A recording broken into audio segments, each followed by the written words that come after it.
You know it's all about the baby backs when it comes to ribs, because we got love for babies and ribs. St. Louis all day, every day. The ribs and the city. Baby backs got better meat and more of it.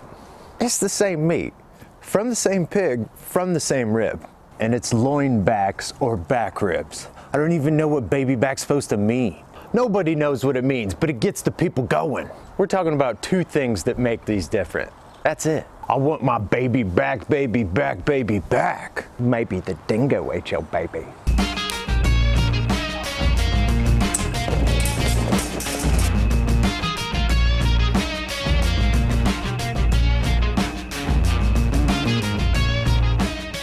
Welcome back to Everett Barbecue. I'm Joe Everett, and today I want to do a quick video on spare ribs and baby back ribs, the differences between them, the pros and cons, the drawbacks, the pullbacks, and just how I go about cooking each of them for ultimate and ideal tenderness.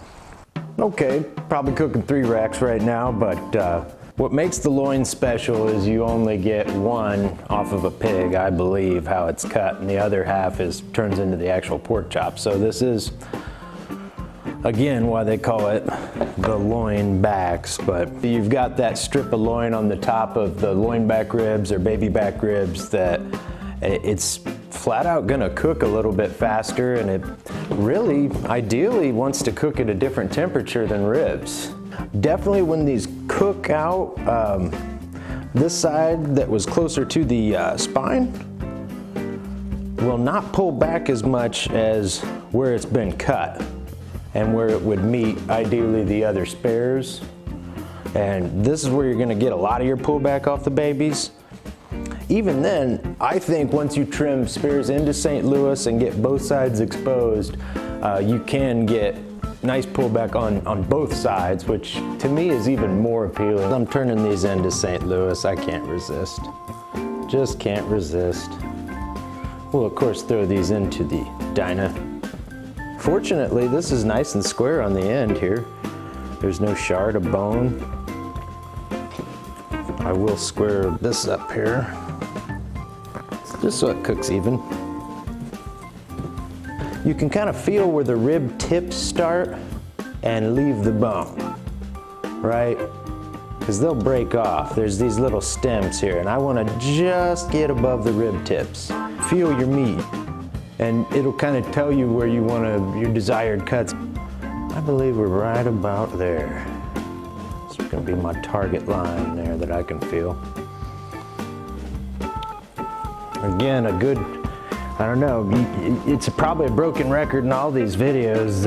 You really need a good sharp knife, but no lie, this does come in handy. Just a cheap boning knife, link in the description. You could definitely cook the entirety of the spare rack, just take it out of the package, throw it on. It's just, I would be aware of the differences in cooking with that brisket flap or skirt flap that remains on the underside, as well as some of the end pieces. It'll take a little longer for the middle of the rib to cook, whereas the top of those rib tips are going to be a lot further along, but likely illustrate how difficult the spare is compared to the baby back in this respect. One trick for baby backs that I find that does not work so well with the spares, I mean it does to an extent, but since baby backs have a consistent membrane on either side, once you get through sort of to the end, and try not to tear the skin like I have, but this is where I think you're pretty much golden on baby backs. So you can just get a firm grip and take it off. Again, the clean cut on either side is a big help with the baby backs, whereas you just don't have that on the spare, because the membrane, that second membrane, ends right up under the skirt. Yeah, right? Roll credits? No. Time to go crazy on this marinade, suckers. French's already knew about it. He's like, yep, I'm ready. I'm ready to go, boss. AP rub on all of these for a general coat start it off. Uh-oh, I think our close-up battery died. T's and P's B-roll battery. I'm gonna go with the standard barbecue rub here on these two, and then I got a little bit of hickory salt that I'm gonna put on this other rack as an experiment. I hope I don't overdo it, but this stuff has a strong smoky waft of it. See what it'll do on a rack of ribs, just with a little AP, and this will be a simple kind of salt and pepper effect on this rack. All right. Everybody gets some AP. Like Van Halen said, everybody wants some. I want some too. We'll take you along for the ride, show you the results, and have some fun playing with some meat. As per standard, we got some large chunks of hickory at the bottom of the firebox so I can get my smoldering effect on. And to that, I'm adding chunks of cherry to the patty, because you know we like to party. I'm gonna add a bed of Kingsford, some lump, and then the chimney starter that you saw.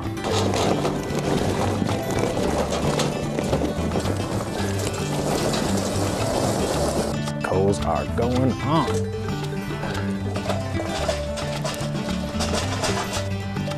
About to go buck wild in there. All right, get these ribs on Dyna. We're getting plenty of smoke out here. We'll see how they do. It's been about an hour and a half, hour and 45. Oh yeah, you knew that was gonna be set.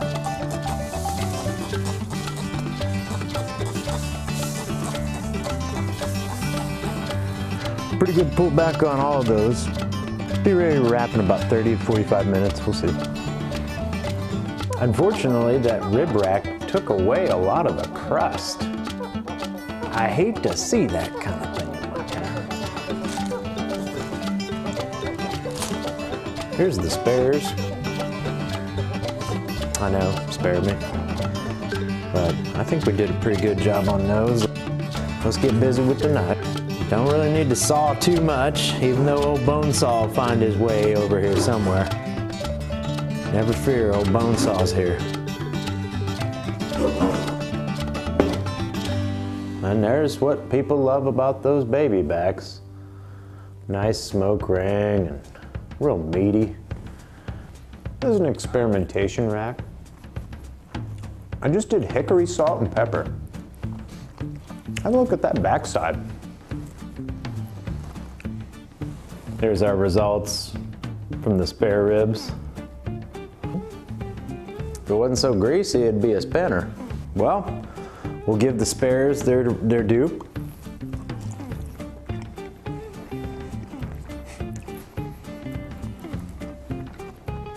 That's kind of the bite through we're looking for.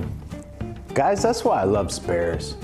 I mean, that's just that whole bite is, everything about it's great. And you know what? You can blame spare ribs for this channel.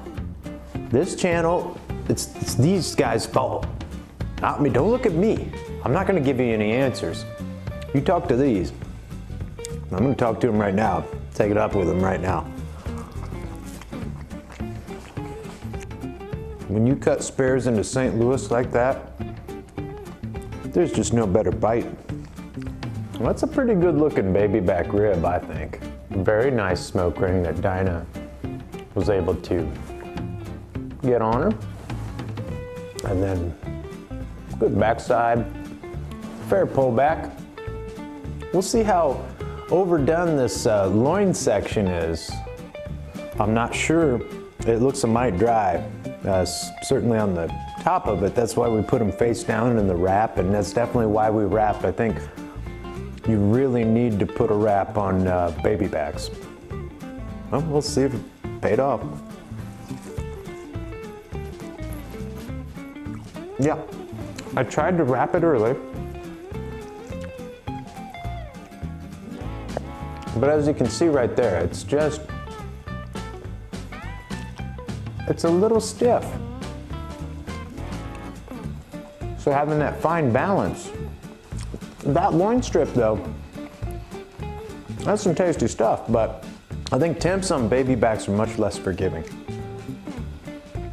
But now that the loin parts are gone, let's see what the rest of the rib is like. I guarantee you much more like the St. Louis cut.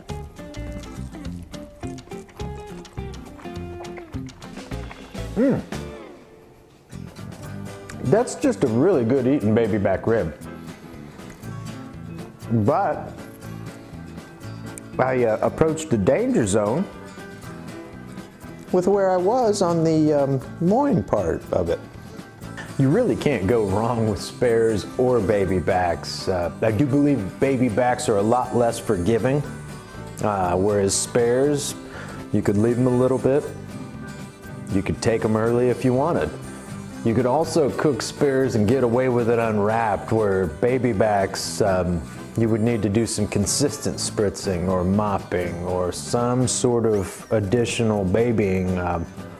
Perhaps that's where they have gotten their moniker. I hope this video helped. If you want to see more like it, click subscribe. You could join my tribe, jump in the backyard, get to hanging with my gang and cooking with us. But get out of here before the Ida sits in. Like, I want my babyback. You knew that was coming. And look like the barbecue whiz you are. I'm gonna be Gandalf of the East Side up in here. There's no rules on trimming meat. I love the commenters that say, I can tell you haven't done this off air, but no, it doesn't matter. I mean, it's your barbecue.